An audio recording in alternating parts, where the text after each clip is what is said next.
Bonjour, salut tout le monde. Je m'appelle Lashan. Aujourd'hui, je vais vous présenter un monde de futur. Alors, nous sommes dans l'année de 7712. Prenez un exemple d'un enfant né. Alors, quand il est né dans ce monde nouveau, il est élevé et occupé systématiquement par l'hôpital et par la société. Ensuite, il est envoyé à la crèche. Alors, dans l'école primaire, on étudiait à peu près comme aujourd'hui les mathématiques, la langue ou les langues locales. Ainsi, on a des cours de pensée, tout le pensée de l'humanité, depuis le début jusqu'à ces jours-là. Les cours de philosophie, les cours de psychologie, comment se comporte bien, comment c'est gérer ces crises, comment c'est connaître soi-même. Alors, tous ces cours, c'est très important. Ensuite, il y a des cours comme le savoir-faire, la technologie, de se débrouiller, de faire un petit travail. Et puis ensuite, on est l'école primaire en général, jusqu'à l'âge de 15 ans. Pourquoi à 15 ans? Puisque les humains, à l'époque, ils ont une mortalité en moyenne 120 ans. Donc du coup, l'école primaire est prolongée jusqu'à 15 ans, qu'on apprend toute la matière qui est mentionnée. Bien sûr, comme l'histoire humaine est longue, donc ça prend beaucoup plus de temps. Mais ça c'est pour l'objectif de former un enfant bien compréhensif de la planète, de la Terre, de l'histoire humaine. Comme le dernier cours, c'est le cours de valeurs, la valeur de la vie, la valeur de vision du monde. Beaucoup d'enfants à 15 ans, 16 ans, commencent à choisir à travailler. Dans ce monde futur, nous sommes obligés et nous avons le devoir de faire certains métiers, comme le métier de construction, de l'agriculture, de la réparation, dans le transport, dans les hôpitaux, militaires, services, etc. Certains métiers qu'on doit garder minimum 1 an ou 12 ans de travail. C'est notre obligation. En moyenne, on peut dire que chaque personne est censée travailler entre 20 et 30 ans. Parfois, il peut arriver un accident, il peut arriver quelque chose, une mortalité subite, et du coup, le travail s'arrête. Mais on peut se modifier le temps de travail, on peut se déplacer, travailler ici ou travailler ailleurs, quel que soit l'endroit, quel que soit le temps, et nous, on est maître de notre organisation du travail. Quand même, il faut faire au total les 30 ans du travail obligatoire. Et puis le reste, vous êtes libre à choisir ce que vous désirez. Progressivement, on change l'endroit, puisqu'il n'y a plus de frontières, il n'y a pas de pays, il n'y a plus d'administration. Une fois qu'on arrive dans l'âge de l'adolescent, beaucoup de jeunes commencent à choisir un travail pour avancer les travaux d'obligation. Lorsqu'on arrive à 20 ans, et les jeunes commencent à décider de se déplacer. Et c'est la mode de partir de l'endroit, une localité à une autre. On commence à apprendre les langues.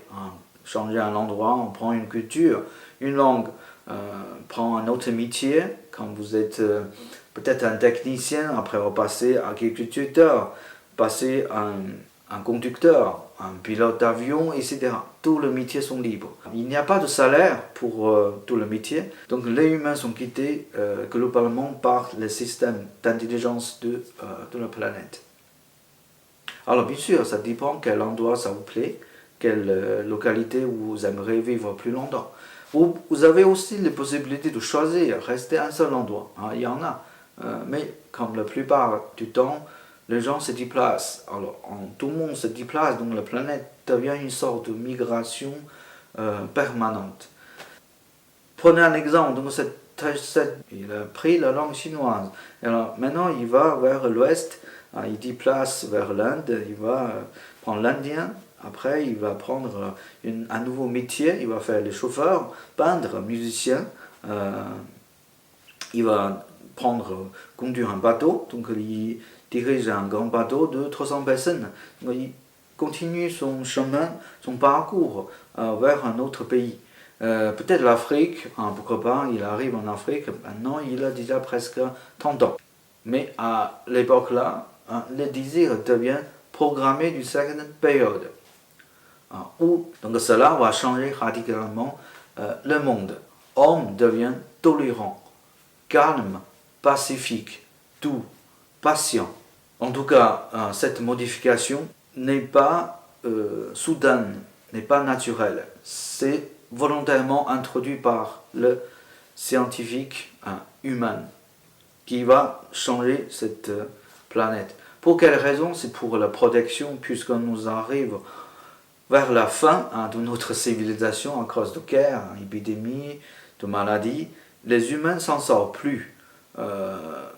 Les grands débats, les grands philosophes ont conclu que tout est lié du désir.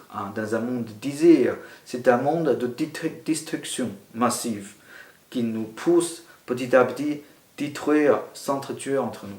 Alors cela a eu beaucoup de succès en lieu, le territoire commence à modifier la modalité, la façon de vivre. Et petit à petit, la planète prend l'ampleur, la suppression du pays, les frontières, les larmes massives, les larmes nucléaires, etc. etc. Nous sommes en quelque sorte sauvés par cette modification de l'ADN. Donc homme arrive vers l'Afrique à l'âge de 30 ans, il commence à apprendre toutes les langues sur ce continent. Il est posé, il n'y a pas de mariage, il trouve une femme, ils s'est mis ensemble, ils ont eu plusieurs enfants. Un jour, il décidait de partir. Soit il est d'accord avec la femme, soit la femme laisse partir, ou soit femme qui voulait qu'il parte. Quelle que soit la raison, il n'y a plus l'obligation de rester en famille, puisque le concept de famille n'existe plus. Tout le monde est libre de choisir la façon qu'il a envie de vivre. Alors, la femme aussi peut partir lorsque l'enfant est convié à la société, puisque c'est occupé, élevé par toutes les sociétés, les bénévolats ou le travail obligation. Alors, à partir de là, un homme a décidé de faire quelques métiers qui a plus de défis, des métiers difficiles, comme travailler dans la forêt, s'occuper des animaux, travailler comme un médecin. Et tout, il doit quand même passer plusieurs années l'apprentissage. Et puis on arrive à peu près dans l'âge de 40 ans,